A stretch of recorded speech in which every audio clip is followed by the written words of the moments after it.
होली से पहले मिली कर्मचारियों को जीवन भर की खुशी। अनियमित संविदा कर्मचारियों के नियमितीकरण पर सुप्रीम कोर्ट ने लगाई मुहर, सभी होंगे रेगुलर। संविदा अनियमित कर्मचारियों का नियमितीकरण अब राजनीतिक दलों के लिए चुनावी मुद्दा बन चुका है।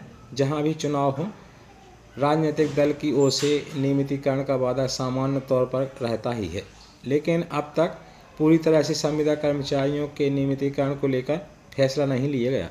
हालांकि कुछ राज्य ऐसे हैं जिन्होंने अपने अधीनस्थ कर्मचारियों के नियमितीकरण की प्रक्रिया शुरू कर दी है। अब इसी बीच देश की सर्वोच्च कोर्ट ने संविदा और अनियमित कर्मचारियों के नियमितीकरण को लेकर बड़ा फैसला लिया है।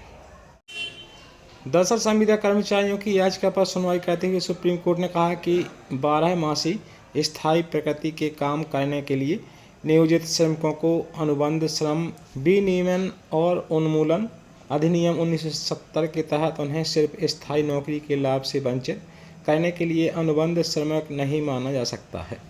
लाइव लॉ की रिपोर्ट के अनुसार जस्टिस नरसिम्हा ने अपने आदेश में हाईकोर्ट और इंडस्ट्रियल ट्रिब्यूनल के उस फैसले को बरकरार रखा जिसमें रेलवे लाइन के किनारे सफाई करने वाले मजदूरों को संविदा कर्मी से हटाकर स्थायी कर्मी का दर्जा और वेतन भत्ते का लाभ देने का आदेश दिया गया था।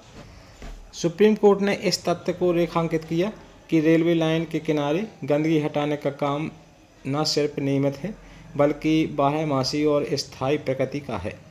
कोर्ट ने कहा कि इन कारणों से अनुबंध पर बहाल कर्मचारियों को स्थायी किया जाना चाहिए।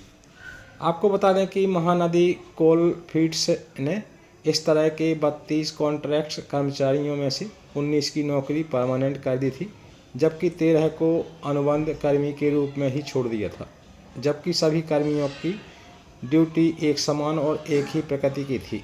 इसके खिलाफ यूनियन ने केंद्र सरकार और महानदी कोल फील्ड्स को ज्ञापन सौंपा, लेकिन जब कार्रवाई नहीं हुई तो इंडस्ट्रियल ट्रिब्यूनल में मामला पहुंचा, तो ट्रिब्यूनल ने सभी 13 अनुबंध कर्मियों को नियमित करने का आदेश दिया है।